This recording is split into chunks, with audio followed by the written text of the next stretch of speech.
അമ്മേ പരിശുദ്ധ അമ്മേ, അമ്മേ പരിശുദ്ധമേ, ദൈവമാതാവേ, കൃപാസനത്തിലൂടെ ഞങ്ങൾക്കും ഞങ്ങളുടെ ദേശത്തിനും അമ്മ മധ്യസ്ഥം തേടി തന്ന എല്ലാ അനുഗ്രഹങ്ങൾക്കും കൃപകൾക്കും ഞങ്ങളിപ്പോൾ ഹൃദയം നിറഞ്ഞ നന്ദി പറയുന്നു.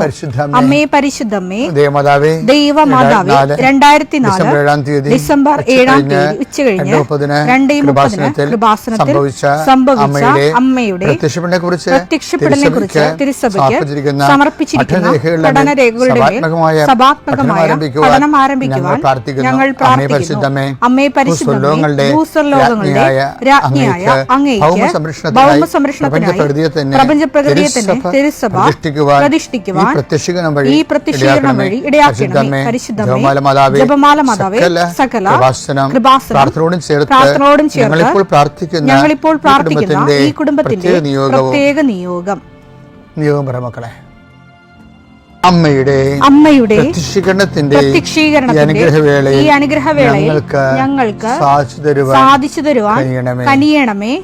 ആമേൻ. വിശ്വാസ പ്രമാണം. സർവശക്തനായ പിതാവും ആകാശത്തിന്റെയും ഭൂമിയുടെയും സൃഷ്ടാവുമായ ദൈവത്തിൽ ഞാൻ വിശ്വസിക്കുന്നു. അവിടുത്തെ ഏകപുത്രനും ഞങ്ങളുടെ കർത്താവുമായ ഈശോ മിശിഹായിലും ഞാൻ വിശ്വസിക്കുന്നു. ഈ പുത്രൻ പരിശുദ്ധാത്മാവിനാൽ ഗർഭസ്ഥനായി കന്യകാമറിയത്തിൽ നിന്ന് പിറന്ന് പൊന്തിയോസ് പീലാത്തോസിന്റെ കാലത്ത് പീഡകൾ സഹിച്ച് കുരിശിൽ തറയ്ക്കപ്പെട്ട് മരിച്ച് അടക്കപ്പെട്ട് പാതാളങ്ങളിൽ ഇറങ്ങി മരിച്ചവരുടെ ഇടയിൽ നിന്ന് 3-ാം നാൾ ഉയർത്ത് സ്വർഗത്തിലേക്ക് എഴുന്നള്ളി സർവശക്തിയുള്ള പിതാവായ ദൈവത്തിന്റെ വലതുഭാഗത്തിരിക്കുന്നു. അവിടെ നിന്ന് ജീവിക്കുന്നവരെയും മരിച്ചവരെയും വിധിക്കുവാൻ വരുമെന്നും ഞാൻ വിശ്വസിക്കുന്നു. പരിശുദ്ധാത്മാവിലും ഞാൻ വിശ്വസിക്കുന്നു. വിശുദ്ധ കത്തോലിക്കാ സഭയിലും പുണ്യവാന്മാരുടെ ഐക്യത്തിലും പാപങ്ങളുടെ മോചനത്തിലും ശരീരത്തിന്റെ ഉയർപ്പിലും നിത്യമായ ജീവിതത്തിലും ഞാൻ വിശ്വസിക്കുന്നു. ആമേൻ. സുഖസ്ഥനായ ഞങ്ങളുടെ പിതാവേ, അങ്ങയുടെ നാമം പൂജിതമാകണമേ. അങ്ങയുടെ രാജ്യം വരണമേ. അങ്ങയുടെ തിരുമനസ് സ്വർഗത്തിലെ പോലെ ഭൂമിയിലും ആകണമേ. അന്നു വേണ്ടുന്ന ആഹാരം ഇന്ന് ഞങ്ങൾക്ക് തരണമേ.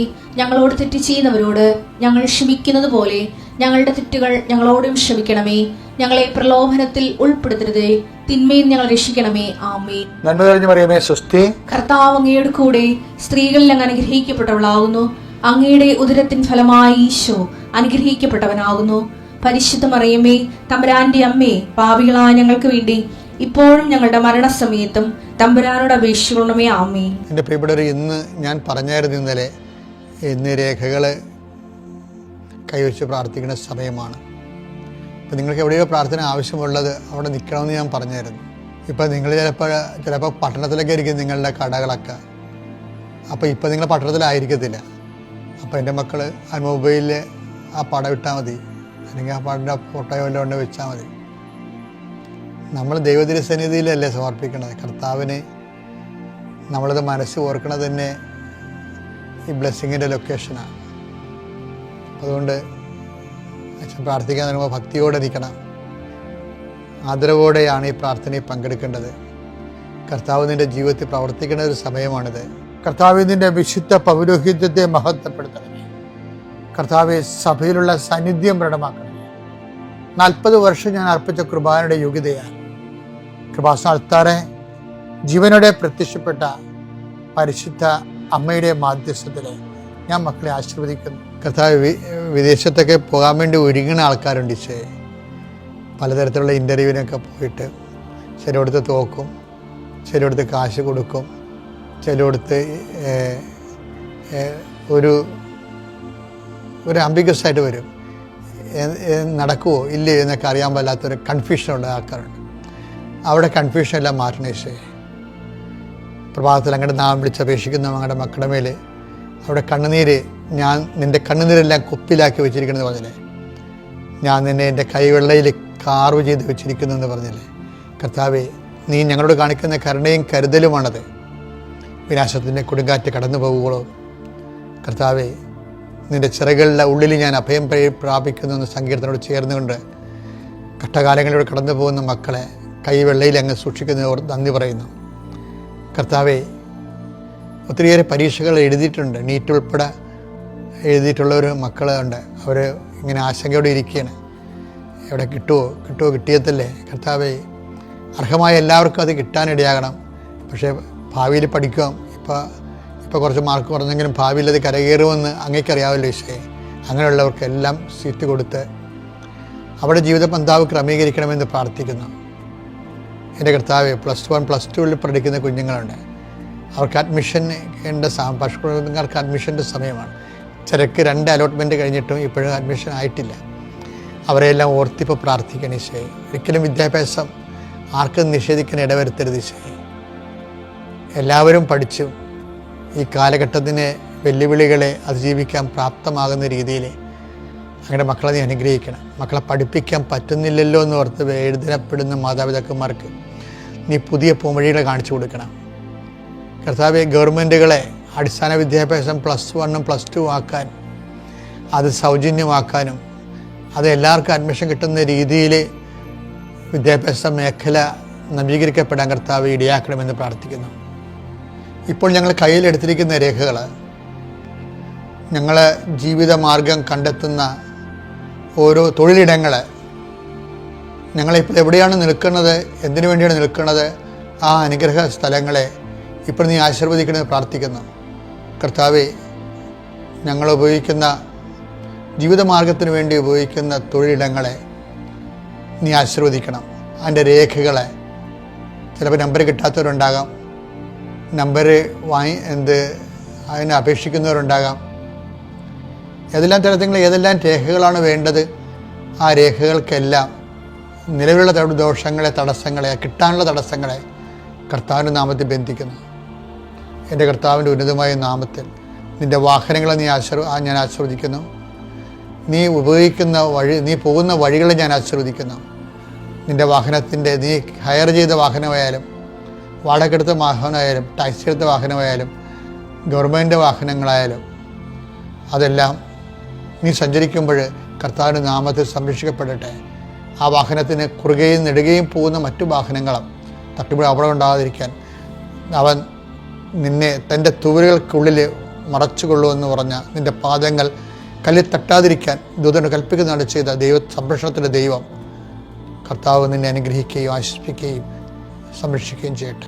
എൻ്റെ പ്രിയപ്പെട്ടവരെ, നമ്മളെ കഴിഞ്ഞ ദിവസങ്ങളിലെ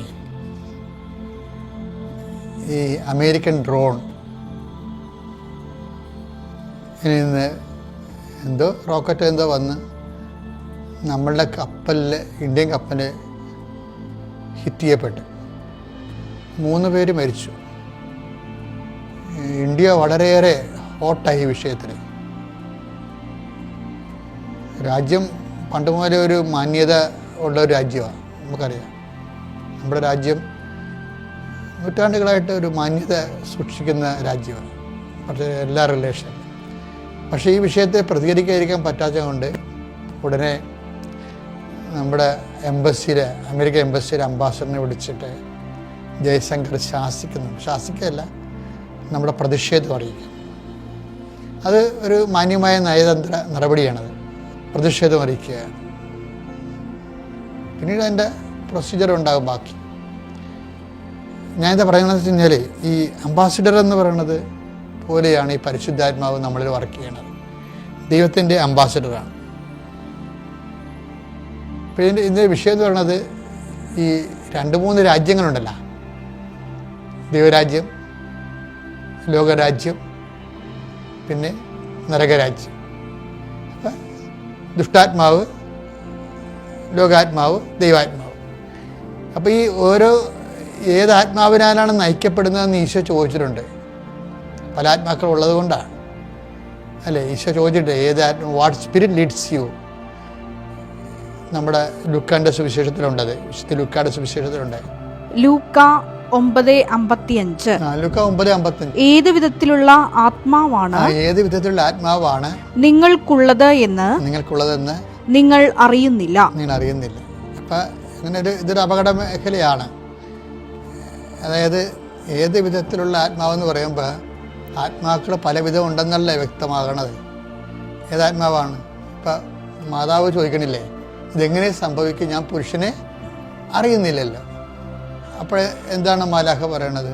പരിശുദ്ധാത്മാവ് നിൻ്റെ മേൽ വരും, അതിൻ്റെ ശക്തി നിന്നെ പ്രവർത്തിക്കും. അവിടെ എന്താണത്? അത്യുവിൻ്റെ പരിശുദ്ധാത്മാവാണ് വരണത്, അത്യുവിൻ്റെ ശക്തിയാണ്. ഈ ദൈവാത്മാവിനാൽ നയിക്കപ്പെടുന്നവർ ദൈവത്തിൻ്റെ മക്കളാണെന്ന് നമ്മുടെ പൗലോസിൻ്റെ ലേഖനത്തിൽ വായിക്കുന്നുണ്ട്. 8:14 ദൈവാത്മാവിനാൽ നയിക്കപ്പെടുന്ന ദൈവത്തിൻ്റെ മക്കളാണ്. അപ്പോൾ ദൈവത്തിൻ്റെ ആത്മാവിനാണ് നയിക്കപ്പെടുമ്പോൾ നമ്മൾ ദൈവത്തിൻ്റെ മക്കളാകും.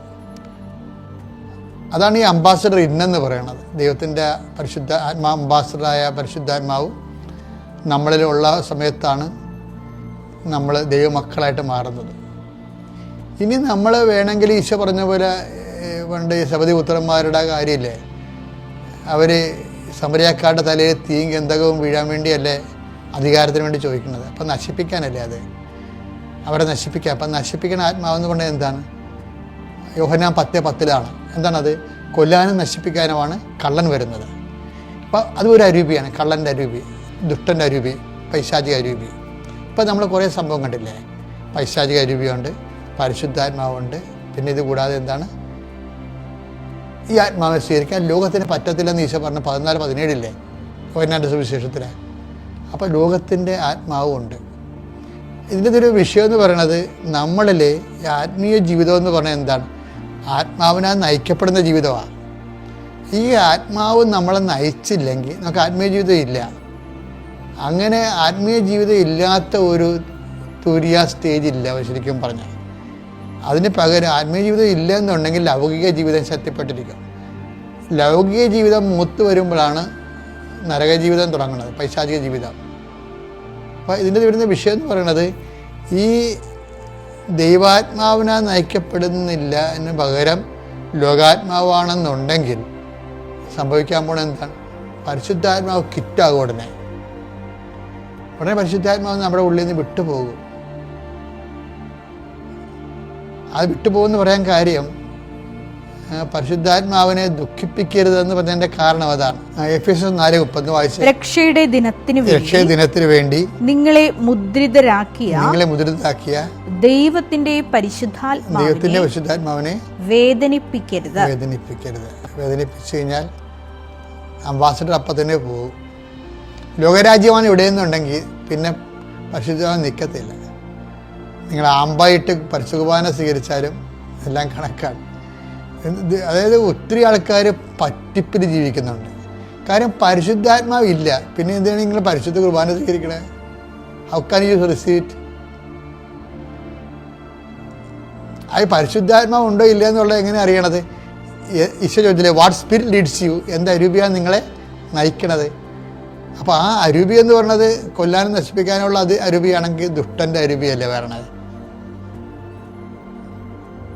അപ്പം അതുകൊണ്ട് തന്നെ ആത്മീയ ജീവിതത്തിന് നല്ല വില കൊടുക്കാതെ, അത്ര വില കൊടുക്കാതെ നമുക്കിത് മുന്നോട്ട് പോകാൻ പറ്റത്തില്ല. അതുകൊണ്ട് തന്നെ പരിശുദ്ധാത്മാവ് ദുഃഖിപ്പിക്കുക മാത്രമല്ല നിർവീര്യമാക്കരുതെന്നും പറയുന്നുണ്ട്. പരിശുദ്ധാത്മാവ് ഒരു വ്യക്തിയായതുകൊണ്ടാണ് വേദനിപ്പിക്കരുതെന്ന് പറയണത്. പരിശുദ്ധാത്മാവ് ഒരു ശക്തി ആയതുകൊണ്ടാണ് നിർവീര്യമാക്കരുതെന്ന് പറയണത്. കാര്യം 1 തെസ്സലോനിക്കർ 5:19 എടുത്തേ. ആത്മാവിനെ നിങ്ങൾ നിർവീര്യമാക്കരുത്. അതിൻ്റെ അർത്ഥം കണ്ടാ, ആത്മാവിനെ നിങ്ങൾ നിർവീര്യമാക്കരുത് എന്ന് വെച്ചാൽ അർത്ഥം എന്താ? നമുക്ക് വേണമെങ്കിൽ നിർവീര്യമാക്കാവുന്ന അതിൻ്റെ അർത്ഥം. പല അണ്ണന്മാർക്ക് സംഭവിച്ചിരിക്കുന്നത് അതാണ്. അവർ ലോകാരൂപിയിൽ ജീവിക്കാൻ വേണ്ടി പരിശുദ്ധാത്മാവ് ജീവിച്ചു വരുമ്പോൾ പരിശുദ്ധാത്മാവ് ഓട്ടോമാറ്റിക്കലായിട്ട് നിർവീര്യമാകും. പിന്നെ പരിശുദ്ധാത്മാവ് നിർവീര്യമായ സ്ഥിതിക്ക് പിന്നെ ഒന്നും ആ വ്യക്തിയിൽ നിന്ന് പ്രതീക്ഷിച്ചിട്ട് കാര്യമില്ല. ആ വ്യക്തി നന്മകളൊക്കെ ചെയ്യുമായിരിക്കും. അത് ആൾ കളിക്കാനും വേണ്ടി മറ്റുള്ളവരുടെ മുമ്പിൽ നല്ല പിള്ള ചമയാൻ വേണ്ടിയുള്ള ലോകാരൂപിയുടെ തന്നെ മറ്റൊരു അഭ്യാസമായിരിക്കും. ദൈവമായിട്ട് ചിലപ്പോൾ അതിന് ബന്ധമുണ്ടാകത്തില്ല. ദൈവമായിട്ട് ബന്ധമില്ലാത്ത നന്മ പ്രവൃത്തികളെന്ന് പറയണത് ഹൃദയമില്ലാത്ത പ്രാർത്ഥനയ്ക്ക് തുല്യമാണ്. അതുകൊണ്ട് ആത്മീയ ജീവിതത്തിലാണോ എന്ന് നമ്മൾ ചിന്തിക്കുകയും അല്ല എന്നുണ്ടെങ്കിൽ വണ്ടി പാളത്തിലേക്ക് കൊണ്ടുവന്ന് ഇടാൻ വേണ്ടി പ്രത്യേകം ശ്രദ്ധിക്കുകയും ചെയ്യുക. എൻ്റെ പേര് ബിനു അല്ലെങ്കിൽ ആൻ്റണി ഫ്രാൻസിസ്. ഞാൻ ആലപ്പുഴ ഏകദേശം 6-7 കിലോമീറ്റർ തെക്കോട്ട് മാറി കൊമ്മാടി എന്ന് പറയുന്ന സ്ഥലത്താണ്. ഞാൻ വിദേശത്ത് ഇസ്രായേലിലാണ് ഞാൻ ജോലി ചെയ്യുന്നത്. കഴിഞ്ഞ 2 വർഷത്തിന് മേലെയായി. ഞാനിപ്പോൾ അവധിക്ക് വന്നിരിക്കുന്നതാണ്. എൻ്റെ ജീവിതത്തിൽ ഞാൻ ഇസ്രായേലിലായിരിക്കുന്ന ഈ സമയത്ത് ഞാൻ ഓൺലൈൻ ഉടമ്പടിയിലായിരുന്നു. ഞാൻ രാവിലെയും വൈകിട്ടും ഓൺലൈൻ ഉടമ്പടി പ്രാർത്ഥന ചൊല്ലുമായിരുന്നു. അതോടൊപ്പം തന്നെ വിശുദ്ധ കുർബാന എല്ലാ ദിവസവും ഞാൻ അന്നത്തെ ദിവസത്തിലുള്ള കുർബാനയെ ഞാൻ പങ്കുകൊള്ളുമായിരുന്നു. ഞാൻ ഈ കഴിഞ്ഞ ഏപ്രിൽ 30-നാണ് ഇസ്രായേലിൽ നിന്ന് ഇങ്ങോട്ട് വരുന്നത്. അത് ടെൽ അവീവിൽ നിന്ന് ദുബായിലേക്ക് വരുന്ന വഴി അത് ഫ്ലൈ ദുബായ് എന്ന് പറയുന്ന ഒരു എയർക്രാഫ്റ്റ് ആയിരുന്നു. അവിടെ വെച്ചിട്ട് ഞാനും എൻ്റെ കൂട്ടുകാരെല്ലാവരും കൂടി അവിടെ നിന്ന് തിരിച്ച് ഞങ്ങൾ അടുത്ത ഫ്ലൈറ്റിൽ വേണം ഇങ്ങോട്ട് വരാനായിട്ട്. അപ്പോൾ അവിടെ ഫ്ലൈറ്റ് ഇറങ്ങിയിട്ട് ബസ്സിൻ്റെ അകത്ത് കയറി അടുത്ത ഡിപ്പാർച്ചറിലേക്ക് പോകുന്ന വഴി ഞങ്ങൾ കുറേ പർച്ചേസ് ചെയ്യാനുണ്ടായിരുന്നു. അപ്പോൾ ബസ്സിൻ്റെ അകത്ത് വെച്ച് ഞാനിങ്ങനെ എൻ്റെ പേഴ്സ് തപ്പിയപ്പോഴേക്കും എൻ്റെ പേഴ്സ് കാണുന്നില്ല. ഏകദേശം ഒരു 60,000-70,000 രൂപയ്ക്ക് അടുത്തുള്ള ഡോളറും ഇൻഷുറൻസ് കാർഡും ഉണ്ട്. ആ ഇൻഷുറൻസ് കാർഡ് ഉണ്ടെങ്കിൽ മാത്രമേ എനിക്ക് തിരിച്ച് ഇസ്രായേലിൽ എനിക്ക് ഇറങ്ങാൻ പറ്റത്തുള്ളൂ. അല്ലെങ്കിൽ എൻ്റെ എംപ്ലോയർ ഇൻഷുറൻസ് പേപ്പർ എനിക്ക് തിരിച്ച് അയച്ചു തരണം ഓൺലൈനിൽ ബൈ മെയിൽ. ഞാൻ അവിടെ ചെന്ന് ബസ്സിലിറങ്ങി. അതിനുശേഷം അവിടെ നിന്ന് തന്നെ അടുത്ത ട്രെയിൻ കയറി ഡിപ്പാർച്ചറിലേക്ക് പോകണം, കമ്പൽസറി ആണല്ലോ. അപ്പോൾ അവിടെ ചെന്ന് കഴിഞ്ഞപ്പോഴേക്കും ഞാൻ അവിടുത്തെ ഉദ്യോഗസ്ഥരോട് എൻ്റെ കാര്യങ്ങൾ അവതരിപ്പിച്ചു. അവരെന്നെ ലോസ്റ്റ് ആൻഡ് ഫൗണ്ട് എന്ന് പറയുന്ന ഒരു സെക്ഷനിലേക്ക് പറഞ്ഞു വിട്ടു. അവിടെ ചെന്നപ്പോഴേക്കും എൻ്റെ പേഴ്സിൽ എന്തെല്ലാം ഉണ്ടെന്ന് അവരെന്നോട് ചോദിച്ചു. ഞാൻ അതിൻ്റെ അകത്തുള്ള ഡീറ്റെയിൽ എല്ലാം പറഞ്ഞു. അതിനകത്ത് എനിക്ക് കൃപാസനത്തിലെ പരിശുദ്ധ അമ്മയുടെ കാശുരൂപമുണ്ട്, ജപമാലയുണ്ട്, ഇന്നപോലെ ഇൻഷുറൻസ് കാർഡുണ്ട്, ഡോളറുണ്ട്, എല്ലാം ഉണ്ട്. അവർ പറഞ്ഞു, നിങ്ങൾ അടുത്ത ഫ്ലൈറ്റ് ഏകദേശം എനിക്ക് അധികം സമയമില്ല, അതുകൊണ്ട് നിങ്ങൾ ഡിപ്പാർച്ചറിലേക്ക് പോയിക്കൊള്ളുക, എന്തെങ്കിലും കിട്ടുകയാണെങ്കിൽ അവിടെ അറിയിക്കാമെന്ന് പറഞ്ഞു. ഞാൻ അവിടെ ചെന്നതിന് ശേഷം അവിടുന്ന് ആ സെക്ഷനിൽ നിന്ന് അവർ ലോസ്റ്റ് ആൻഡ് ഫൗണ്ടിലേക്ക് വിളിച്ചു ചോദിച്ചപ്പോഴേക്കും അവിടെ കിട്ടിയിട്ടില്ല എന്ന് പറഞ്ഞു. ഞാൻ പിന്നെയും തിരിച്ചിറങ്ങി. ദുബായ് എയർപോർട്ടിൽ പോയിട്ടുള്ളവർക്ക് അറിയാം, കിലോമീറ്ററോളം വ്യാപിച്ച് കിടക്കുന്ന ഒരു എയർപോർട്ടാണ്. ഞാൻ തിരിച്ച് ട്രെയിനിനകത്ത് കയറിയപ്പോഴേക്കും ഞാൻ പൊട്ടിക്കരയുകയായിരുന്നു. അന്നേരം ഞാൻ ശരിക്കും പറഞ്ഞ 30-ാം തീയതി ഇറങ്ങുന്നതിന് മുമ്പ് തന്നെ ഞാൻ കൃപാസനത്തിലെ പ്രാർത്ഥന ചൊല്ലിയിരുന്നു. വിശുദ്ധ കുർബാനയിൽ ഞാൻ അന്നത്തെ ദിവസത്തെ പങ്കെടുത്തിട്ടാണ് വരുന്നത്. അപ്പോൾ ഞാൻ മാതാവിനോട് പറഞ്ഞു, മാതാവ് എനിക്കത് വേണം, കിട്ടണമെന്ന് നിനക്ക് തന്നെ അറിയാം, എനിക്കത് കിട്ടിയേ പറ്റുള്ളൂ എന്ന് പറഞ്ഞു. അപ്പോൾ എൻ്റെ മനസ്സിലിരുന്ന് ആരും പറയുന്നുണ്ടായിരുന്നു, ഇന്ന് ഞാൻ പങ്കെടുത്ത വിശുദ്ധ കുർബാനയെ വഴി എനിക്കത് ലഭിക്കണമെന്നും കൂടി പറയണമെന്നുള്ള ഒരു മനസ്സിനകത്തൊരു ചിന്ത. ഞാൻ അങ്ങനെയും പറഞ്ഞു. അതിനുശേഷം ഞാൻ ലോസ്റ്റ് ആൻഡ് ഫൗണ്ടിലേക്ക് പോയി. അത് കുറേ കിലോമീറ്ററോളം പോകണം ട്രെയിൻ ഇറങ്ങിയിട്ടും. അവിടെ ചെന്ന് ആ സെക്ഷനിൽ പറഞ്ഞു. ചെന്നപ്പോൾ തന്നെ അവർക്ക് എന്നെ മനസ്സിലായി, എൻ്റെ വാലറ്റാണ് പോയേക്കുന്നതെന്ന് അവർ പറഞ്ഞു. അങ്ങനെ അവർ പറഞ്ഞു, ഇതുവരെയും കിട്ടിയിട്ടില്ല, ഏകദേശം 45 മിനിറ്റ് കൂടെ ഉള്ളൂ എൻ്റെ അടുത്ത ഫ്ലൈറ്റ് ഡിപ്പാർച്ചറിങ്ങിന്. അവർ ഏകദേശം ഒരു 10 മിനിറ്റ് കഴിഞ്ഞപ്പോഴേക്കും ആരോ പറഞ്ഞു വിട്ടു, എയർക്രാഫ്റ്റിലേക്ക് പറഞ്ഞു വിട്ടു. പിന്നീട് ഞാൻ കാണുന്ന ഒരു 10 മിനിറ്റ് കഴിഞ്ഞപ്പോൾ എൻ്റെ വാലറ്റ് ഒരു കവറിലിട്ട് അവർ പേപ്പറിലൊക്കെ എഴുതി അതിനകത്ത് ഫോമൊക്കെ ഫില്ല് ചെയ്ത് കൊണ്ടുവന്നു. എനിക്ക് വലിയ സന്തോഷമായി. ഞാൻ അവിടെ നിന്ന് നന്ദി സ്തോത്രമൊക്കെ പറഞ്ഞു. ഞാൻ തിരിച്ച് ഡിപ്പാർച്ചറിൽ വന്നു. ഒരു 10 മിനിറ്റ് കഴിഞ്ഞപ്പോഴേക്കും ഞങ്ങൾ അവിടെ നിന്ന് ഡിപ്പാർച്ചിങ് ആയി. ഇനി എൻ്റെ അടുത്ത സംഭവത്തിലേക്ക് ഞാൻ വരാം. 2021 ഞാൻ ഇസ്രായേലിലേക്ക് പോകാനായിട്ടുള്ള എൻ്റെ പ്രോസസ്സിങ് ആരംഭിക്കുന്നത്. പ്രോസസ്സിങ് നടക്കുന്ന സമയത്ത് ഏകദേശം ഒരു ഏപ്രിൽ മാസമൊക്കെ ആയപ്പോഴേക്കും എനിക്ക് ഭക്ഷണത്തിനോടൊക്കെ ഭയങ്കര മടുപ്പായി തുടങ്ങി. അങ്ങനെ ഞാൻ ആലപ്പുഴയിലുള്ള ഒരു ഡോക്ടറെ കണ്ടു. അദ്ദേഹം എന്നെ ബ്ലഡ് ടെസ്റ്റിന് വിട്ടു. ബ്ലഡ് ടെസ്റ്റിൻ്റെ അകത്ത് SGOT SGPT വളരെ ഹൈ ആണ്, ഏകദേശം 144 അടുത്തൊക്കെ വന്നിട്ടുണ്ട്. അദ്ദേഹം കുറച്ച് മരുന്നുകളൊക്കെ തന്നു, അത് കഴിച്ചു. അതിൻ്റെ അകത്തൊന്നും മാറ്റങ്ങളൊന്നും വരുന്നില്ല. അത് ഞാൻ ഡോക്ടറെ കാണാൻ ശ്രമിച്ചപ്പോൾ ഡോക്ടർ സ്ഥലത്തില്ല. ആലപ്പുഴ തന്നെയുള്ള മറ്റൊരു പ്രമുഖ ഡോക്ടറെ ഞാൻ കണ്ടു. അദ്ദേഹം ഇത് നോക്കി ടെസ്റ്റിങ്ങിൽ ചെയ്തിട്ട് അതിനകത്ത് SGPT SGOTക്ക് ഒരു കുറവും വരുന്നില്ല. അതിനുശേഷം അദ്ദേഹം എന്നെ നേരെ ലിസി ഹോസ്പിറ്റലിലെ ഗ്യാസ്ട്രോ എൻട്രോളജിയിലേക്ക് റെഫർ ചെയ്തു. അവിടെ ചെന്നു. അവിടെ അവരെന്നെ സ്കാനിങ്ങിന് വിട്ടു. സ്കാനിങ്ങിന് വിട്ട് ഞാൻ പരിശോധനയൊക്കെ കഴിഞ്ഞ് ആ റിസൾട്ട് എൻ്റെ കിട്ടി. ഞാൻ അങ്ങനെ അത് വായിച്ചു നോക്കുമ്പോൾ അതിനകത്ത് ഇംപ്രഷൻ കൊടുത്തിരിക്കുന്നത് മൈൽഡ് സിറോസിസ് എന്നാണ് കൊടുത്തേക്കുന്നത്. അത് കണ്ടപ്പോൾ ഞാൻ ശരിക്കും തകർന്നുപോയി. കാരണം എൻ്റെ പ്രോസസ്സിംഗ് ഒക്കെ നടക്കുന്നു, ഇസ്രായേലിലേക്ക് പോകാനായിട്ടുള്ള കാര്യങ്ങളൊക്കെ നടക്കുന്നു. അപ്പോൾ ഡോക്ടർ എന്നോട് പറഞ്ഞു, ലിവറിൻ്റെ അതൊന്ന് ഗ്രാഫ്റ്റ് ചെയ്തിട്ട് അത് ടെസ്റ്റ് ചെയ്യണം. അപ്പം അത് കേട്ടപ്പോഴേക്കും പെട്ടെന്ന് എൻ്റെ മനസ്സിലിരുന്ന് ആരോ പറഞ്ഞു, നിനക്ക് പോകാനുള്ളതാണ്, നീ അത് ചെയ്യണ്ട എന്ന് പറഞ്ഞു. ഞാൻ നേരെ വീട്ടിൽ വന്നു. അപ്പോൾ ഇത് എൻ്റെ വീട്ടിൽ എൻ്റെ അമ്മയ്ക്കും എൻ്റെ വൈഫിന് പിന്നെ എൻ്റെ സഹോദരിക്ക്, പുള്ളിയുടെ ഹസ്ബൻഡിനും, അനന്തരവർക്ക്, അങ്ങനെ കുറച്ച് പേർക്ക് അറിയത്തുള്ളൂ. എൻ്റെ ഏറ്റവും അടുത്ത ഇൻറ്റിമേറ്റ് ഫ്രണ്ട്സിന് പോലും അറിയില്ല ഈ കാര്യങ്ങളൊന്നും ഇതുവരെയായിട്ടും. അപ്പോൾ എൻ്റെ പെങ്ങൾ പറഞ്ഞു, ഇതേപോലെ ലേക്ക് ഷോറിൽ നല്ലൊരു ഗ്യാസ്ട്രോ എൻട്രോളജി ഉണ്ട്, ഡോക്ടർ റോയ് സാർ, അദ്ദേഹത്തെ പോയി നമുക്ക് കാണാമെന്ന് പറഞ്ഞു. അങ്ങനെ അദ്ദേഹത്തെ പോയി കണ്ടപ്പോൾ അദ്ദേഹം പറഞ്ഞു, പോകുന്നതിൽ കുഴപ്പമൊന്നുമില്ല, ഞാൻ കുറച്ച് മരുന്ന് തരാം. അങ്ങനെ ആ മരുന്നൊക്കെ ആയിട്ട് ഞാൻ അവിടെ പോയി. പക്ഷേ എനിക്കറിയില്ലല്ലോ, നമ്മുടെ വയറിനകത്തുള്ള സംഗതിയാണ്, ഇതെന്തുമാത്രം ആയിട്ടുണ്ട്, ഇത് മുന്നോട്ട് പോയിട്ടുണ്ടോ, ഇത് കുറഞ്ഞിട്ടുണ്ടോ, നമുക്കൊന്നും അറിയത്തില്ല. ഞാൻ വളരെ ടെൻഷനായിരുന്നു. അങ്ങനെയാണ് ഞാൻ ഓൺലൈൻ ഉടമ്പടിയിലേക്ക് വരുന്നതും പ്രാർത്ഥനയിലേക്ക് വരുന്നതും. ഏകദേശം 2 വർഷം കഴിഞ്ഞപ്പോഴേക്കും അപ്പോഴും എനിക്ക് വയറിനകത്തൊക്കെ കുറച്ച് അസ്വസ്ഥതകളും ബുദ്ധിമുട്ടുകളൊക്കെ എനിക്കുണ്ടായിരുന്നു. ഞാൻ ഏപ്രിൽ 30-ാം തീയതി ഇവിടെ വന്നു. ഇവിടെ വന്നിട്ട് എനിക്ക് തീർത്ഥാടന ഉടമ്പടി എടുക്കണമെന്നോ അച്ഛൻ്റെ ബ്ലെസ്സിങ് വേണമെന്നൊക്കെ എനിക്ക് ഭയങ്കര ആഗ്രഹം ഉണ്ടായിരുന്നു. ഏപ്രിൽ 30 ഇവിടെ വന്ന് ഞാൻ 3-ാം തീയതി ഞാനിവിടെ വന്ന് തീർത്ഥാടന ഉടമ്പടി എടുത്തു. അതിനകത്ത് ആദ്യം വെച്ചിരുന്നത് എൻ്റെ ഈ കരൾ സംബന്ധമായിട്ടുള്ള ലിവർ സംബന്ധമായ പ്രശ്നങ്ങളും എനിക്ക് മാതാവെ എനിക്ക് മുഴുവനും മാറ്റിത്തരണം. കാരണം എനിക്ക് മക്കളുണ്ട്, അനന്തരവരുണ്ട്. എൻ്റെ വരും തലമുറയ്ക്ക് ഈശോയെ കൊടുക്കുവാൻ ഇതൊരു സാക്ഷ്യമാക്കി മാറ്റിത്തരണം. കാരണം ഞാൻ പ്രാർത്ഥിക്കുന്ന ഒരു വ്യക്തി കൂടിയായിരുന്നു. അങ്ങനെ 6-ാം തീയതി ഞാൻ ഡോക്ടറെ പോയി കണ്ടു. അപ്പോൾ ഡോക്ടർ എന്നെ വീണ്ടും സ്കാനിങ്ങിനും എലസ്റ്റോഗ്രാഫിക്കും വേണ്ടി റെഫർ ചെയ്തു ലേക്ക് ഷോറിൽ. 7-ാം തീയതി രാവിലെ ഞാനിവിടെ വന്നു. ആ ഞാൻ അതിൻ്റെ പ്രിസ്ക്രിപ്ഷനുമായിട്ട് ഇവിടെ വന്നു, ഓഫീസിൽ കണ്ടു. അപ്പോൾ അച്ഛനെ രാവിലെ കാണാനായിട്ട് 7-ാം തീയതി കാണാനായിട്ടുള്ള അവർ എനിക്ക് ടോക്കൺ തന്നു. അച്ഛനെ കണ്ടപ്പോൾ അച്ഛൻ തൈലമെടുത്ത് എൻ്റെ നെഞ്ചിനും വയറിനും താഴെ ഉള്ള ഭാഗത്ത് ഇങ്ങനെ പ്രസ് ചെയ്ത് പ്രാർത്ഥിച്ചു. അപ്പോൾ ആ ഭാഗത്ത് എനിക്ക് കുറച്ച് ബുദ്ധിമുട്ടുകളുണ്ടായിരുന്നു. അപ്പം ആ സമയത്ത് അച്ഛൻ പ്രാർത്ഥിക്കുന്ന സമയത്തൊക്കെ എൻ്റെ മനസ്സിലൂടെ കടന്നു വരുന്നതെന്ന് വെച്ച് കഴിഞ്ഞാൽ എന്നെ ഭയപ്പെടുത്തുന്ന ഭയങ്കര ചിന്തകളാണ് എനിക്ക് വന്നുകൊണ്ടിരിക്കുന്നത്. അപ്പോൾ ഞാൻ അച്ഛനോട് പറയുന്നുണ്ട് പതുക്കെ, അച്ഛൻ എനിക്ക് സൗഖ്യം വേണം, സ്കാനിങ്ങിന് പോകുമ്പോൾ മാതാവിൻ്റെ കൂടെ വരണമെന്നൊക്കെ അച്ഛനോട് ഞാനിങ്ങനെ പറയുന്നുണ്ട്. അച്ഛൻ മൂളുന്നുമുണ്ട്.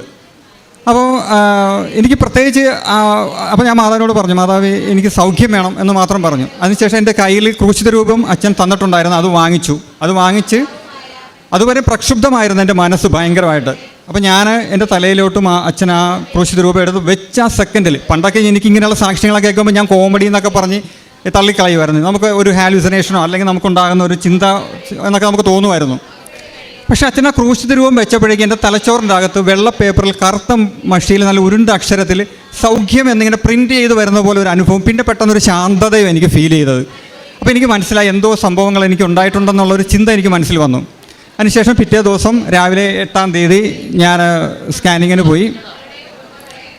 പോയപ്പോഴേക്കും ആദ്യം സ്കാനിങ്ങിൽ അപ്പോൾ അച്ഛൻ എനിക്ക് ഇവിടെ എല്ലാവരും കൊടുത്ത കൂട്ടത്തിൽ എനിക്ക് കാശുരൂപം തന്നിട്ടുണ്ടായിരുന്നു പരിശുദ്ധ അമ്മയുടെ. ആ സമയത്ത് എൻ്റെ കയ്യിൽ കാശുരൂപം ഉണ്ട്. അപ്പോൾ അതിനു മുമ്പ് ഞാൻ ഇവിടുന്ന് രാവിലെ 8-ാം തീയതി ഇവിടെ വന്നതിന് ശേഷമാണ് ഞാൻ ഹോസ്പിറ്റലിലേക്ക് പോകുന്നത്. എന്നിട്ട് ഞാൻ വാതിക്കൽ ചെന്നിട്ട് ഞാൻ മാതാവിനോട് പറഞ്ഞു, മാതാവേ എൻ്റെ കൂടെ വരണം. അപ്പോൾ എൻ്റെ മനസ്സിൽ പിന്നെയും പറയാണ്, അവിടെ കിടക്കുന്ന മുല്ലപ്പൂവിൽ നിന്ന് ഒരു പൂവ് എടുത്തുകൊണ്ട് പോകണമെന്ന് ഇങ്ങനെ ഒരു ചിന്ത. ഞാൻ അകത്തു നിന്ന് ഒരെണ്ണം എടുത്ത് ഞാൻ അതുമായിട്ടാണ് പോകുന്നത്. അപ്പോൾ അവിടെ ചെന്ന് സ്കാനിങ് സമയത്ത് കാശുരൂപം എൻ്റെ കയ്യിലുണ്ട്. അപ്പം സ്കാൻ ചെയ്ത് നോക്കുന്ന കൂട്ടത്തിൽ ഡോക്ടർ ഇസ്രായേലിലെ കാര്യങ്ങളൊക്കെ എന്നോട് ചോദിക്കുന്നു. എനിക്ക് വ്യക്തമായ ഉത്തരങ്ങൾ കൊടുക്കാൻ സാധിക്കുന്നില്ല, കാരണം ഞാൻ പ്രാർത്ഥനയിലാണ് ആ സമയത്തൊക്കെ. അതിനുശേഷം ഡോക്ടർ നോക്കിയിട്ട് പറഞ്ഞു, ലിവറിലൊന്നും ഞാൻ കാണുന്നില്ല, വയറിൻ്റെ അകത്ത് യാതൊരുവിധ പ്രശ്നങ്ങളും എനിക്ക് തോന്നുന്നില്ലല്ലോ എന്നിങ്ങനെ പറഞ്ഞു. അത് കഴിഞ്ഞിട്ട് ഡോക്ടറിനെ നമുക്ക് എലസ്റ്റോഗ്രാഫിക്ക് പോകാമെന്ന് പറഞ്ഞു. അങ്ങനെ എലസ്റ്റോഗ്രാഫിക്ക് പോയി. അവിടെ ചെന്ന് അതും നോക്കിയപ്പോഴേക്കും അപ്പോഴും ഞാൻ പ്രാർത്ഥനയിലാണ്. അപ്പോൾ ഡോക്ടറോട് ചോദിച്ചു, ഡോക്ടറെ എന്തെങ്കിലും പ്രശ്നമുണ്ടോ? എനിക്കിങ്ങനെ മൈൽഡ് സിറോസിസിൻ്റെ ഒരു ഇതുണ്ടെന്നൊക്കെ ഉണ്ടായിരുന്നു 2 വർഷം മുമ്പ് പോകുമ്പോഴേക്കും. ഡോക്ടർ പറഞ്ഞു, നിങ്ങളുടെ വയറിൽ ലിവറിൽ യാതൊരുവിധ പ്രശ്നങ്ങളും ഇപ്പോഴില്ല. ഞാൻ അവിടെ തന്നെ കൈ തുറന്ന് കാണിച്ച് ഞാൻ പ്രാർത്ഥനയിലായിരുന്നു എന്ന് പറഞ്ഞു. അതിനുശേഷം ഡോക്ടറെ കണ്ടു. അപ്പോൾ ഡോക്ടർ പറഞ്ഞു, നിങ്ങൾക്ക് ഇപ്പോൾ യാതൊരുവിധ കുഴപ്പവുമില്ല എന്നുള്ള റിപ്പോർട്ട് കിട്ടിയിട്ടുണ്ട്. ഞാൻ ഡോക്ടറെയും കൈ തുറന്ന് കാണിച്ചു, ഡോക്ടറെ ഞാൻ പ്രാർത്ഥനയില്ല, കൃപാസനത്തിലെ പ്രാർത്ഥനയിലാണ് എന്ന് പറഞ്ഞു. അതിനുശേഷം ഞാൻ അവിടെ വെച്ച് തന്നെ കുറച്ച് പേർക്ക് കൃപാസന പത്രമൊക്കെ കൊടുത്തു. തിരിച്ചിങ്ങ് പോകുന്നു. അപ്പോൾ അതിൻ്റെ സാക്ഷ്യമാണ് ഞാനിപ്പോൾ ഇവിടെ പറഞ്ഞത്. ഇനി 2 കാര്യങ്ങളും കൂടി പറഞ്ഞ് വിശ്വാസത്തെക്കുറിച്ചുകൂടി പറഞ്ഞ് നിർത്താമെന്ന് ഞാൻ ആഗ്രഹിക്കുന്നു. ഒന്നാമത്തെ കാര്യം, ഈ കൃപാസനത്തിൻ്റെ ആ പരിസരത്ത് തന്നെയാണെങ്കിലും ഒരിക്കലും എനിക്ക് ഇവിടെ വന്ന് പ്രാർത്ഥിക്കണമെന്നോ അങ്ങനെയുള്ള ചിന്തകളൊന്നും എനിക്കുണ്ടായിരുന്നില്ല. കാരണമെന്ന് വെച്ച് കഴിഞ്ഞാൽ എൻ്റെ ചിന്താഗതി എന്ന് പറയുന്നത് ഈശോ സർവ്വവ്യാപിയാണ്, പരിശുദ്ധാത്മാവ് സർവ്വവ്യാപിയാണ്, പരിശുദ്ധ അമ്മയുടെ സാന്നിധ്യം എല്ലായിടത്തും ഉണ്ട്. പിന്നെ എന്തിനാണ് നമ്മൾ ഇവിടെ വന്ന് ഇങ്ങനെ പ്രാർത്ഥിക്കണേ എന്നുള്ള ഒരു ചിന്ത എനിക്കുണ്ടായിരുന്നു ആദ്യ കാലഘട്ടങ്ങളിലൊക്കെ, ഈ അസുഖത്തിലേക്കൊക്കെ വരുന്നതിന് മുമ്പൊക്കെ.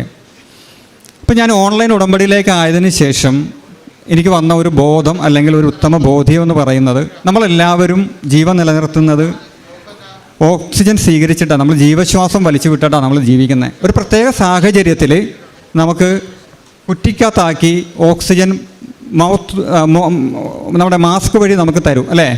എന്തുകൊണ്ടാണ്? നമുക്കിത് വെച്ച് തരുന്ന സമയത്ത് തരുന്ന ഡോക്ടറോ നേഴ്സോ മറ്റ് സ്റ്റാഫുകളോ ഇതൊന്നും ചെയ്യുന്നില്ല. അവരല്ലാത്ത ജീവശ്വാസം വലിച്ചാണ് അവർ ജീവൻ നിലനിർത്തുന്നത്. പക്ഷെ നമുക്കൊരു പ്രത്യേക സാഹചര്യത്തിൽ ഇത് വെച്ച് തരുന്നു. കുറച്ച് കാലം കഴിഞ്ഞ് കഴിയുമ്പോൾ നമുക്ക് ജീവശ്വാസം ഇതില്ലാതെ ജീവിക്കുന്ന ഒരു സമയത്തിലേക്ക് നമ്മൾ കടന്നു വരുമ്പോൾ ഇതൊക്കെ മാറ്റി നമ്മൾ സാധാരണ മനുഷ്യരെ പോലെ ആകുന്നു. എനിക്ക് വന്ന ബോധ്യം അങ്ങനെയാണ് വന്നത് കൃപാസനത്തെക്കുറിച്ച്. ഇതും ജീവൻ നിലനിർത്തുന്ന, നമുക്ക് ജീവൻ തരുന്ന ഒരു വലിയൊരു സ്ഥലം തന്നെയാണ് പരിശുദ്ധ അമ്മ. കാരണം പരിശുദ്ധ അമ്മയുടെ പാദസ്പർശം ഏറ്റ സ്ഥലമാണ്. ഞാൻ വരുന്നത് ഇസ്രായേലിൽ നിന്നാണ്.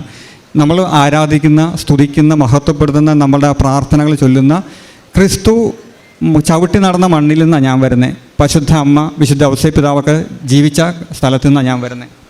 അതുകൊണ്ട് പൂർണ്ണമായി നമുക്ക് വിശ്വസിക്കാം, പരിശുദ്ധ അമ്മയുടെ സാന്നിധ്യം നിറഞ്ഞു തുളുമ്പുന്ന ഇവിടെ വരുന്ന ഒരു മനുഷ്യനും ദുഃഖത്തോടെ തിരിച്ചു പോകത്തില്ല. 100% നമുക്ക് വിശ്വസിച്ച് പോകാവുന്നതാണ്.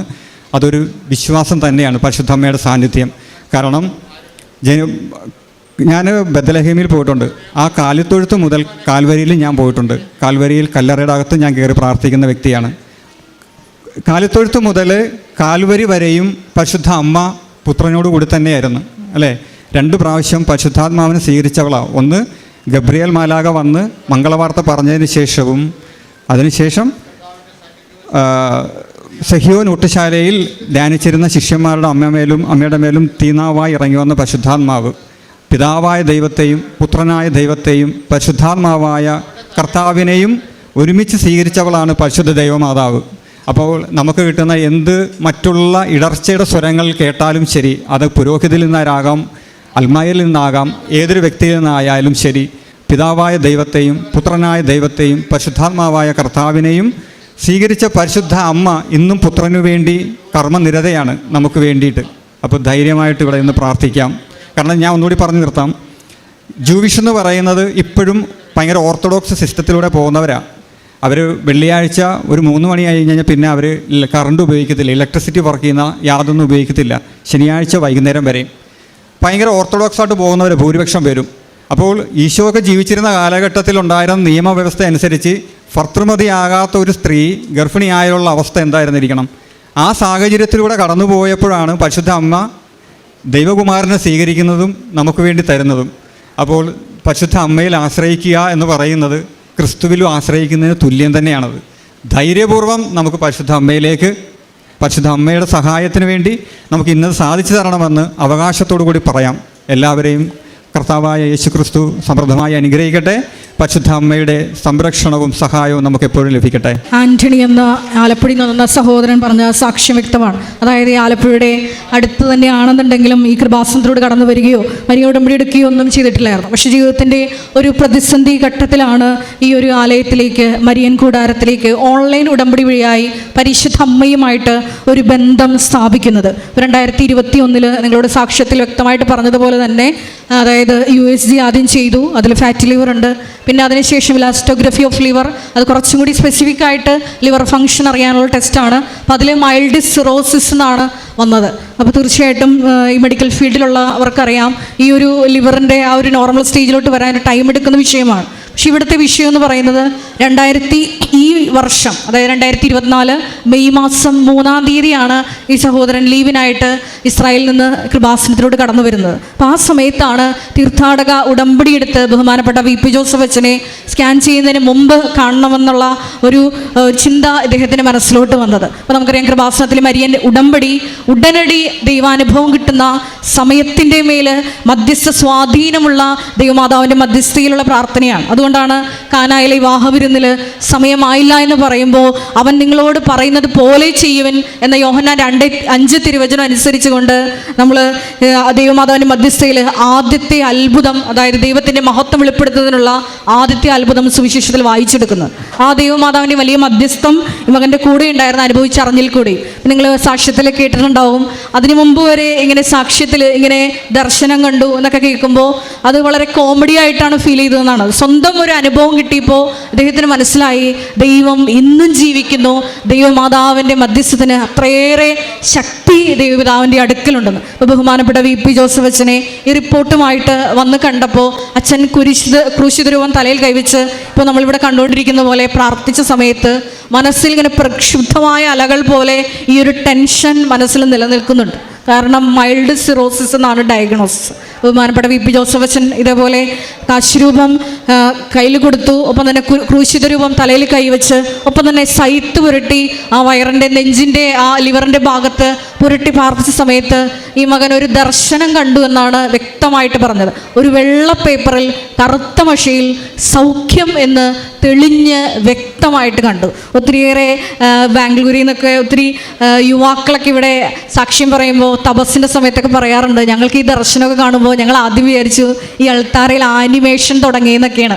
അതായത് ദൈവമാതാവിനെയും അതുപോലെ തന്നെ ഈശോയൊക്കെ നിന്ന് കത്തുന്ന അനുഭവമൊക്കെ കാണുമ്പോൾ യുവാക്കൾ ഇങ്ങനെ പറയാറുണ്ട്, ഞങ്ങൾ വിചാരിച്ചു ആൾക്കാരിൽ ആനിമേഷൻ തുടങ്ങിയെന്ന്. പക്ഷെ അവർക്ക് അങ്ങനെ ഒരു അനുഭവം ഇല്ലാത്തതുകൊണ്ടാണ്. അപ്പോൾ ഈ സഹോദരൻ പറഞ്ഞതുപോലെ തന്നെയാണ്, ആദ്യം ഇങ്ങനത്തെ അനുഭവം കേൾക്കുമ്പോൾ കോമഡി ആയിട്ടാണ്, പക്ഷെ സ്വന്തം ജീവിതത്തിൽ ഇങ്ങനെ ഒരു സൗഖ്യാനുഭവം, ഒരു ദർശനം കിട്ടിയപ്പോൾ മനസ്സിലായി ദൈവം ഇന്നും ദൈവമാതാവിൻ്റെ മധ്യസ്ഥയിലൂടെ അത്ഭുതങ്ങൾ പ്രവർത്തിക്കുന്നു.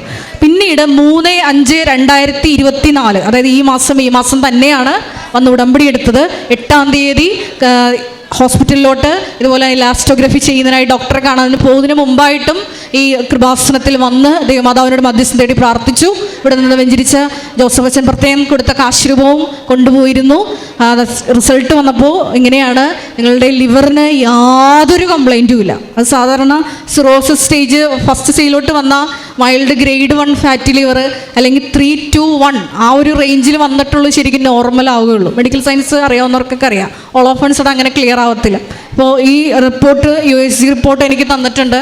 അപ്പോൾ അതിൽ പറഞ്ഞിരിക്കുന്നത് ഇപ്രകാരമാണ്, ലിവർ യാതൊരു പ്രശ്നവും ഇല്ലെന്നാണ്. അപ്പോൾ മരിയൻ ഉടമ്പടി വഴിയായിട്ട് ഉടനടി ഈ കുടുംബത്തിന് ലഭിച്ച ദൈവാനുഭവത്തിനും ഒപ്പം തന്നെ രോഗസൗഖ്യത്തിനും ഒരിക്കൽ കൂടി കരങ്ങളടിച്ച് നമുക്ക് ദൈവമാതാവിനെയും ദൈവപിതാവിനെയും മഹത്വപ്പെടുത്താം.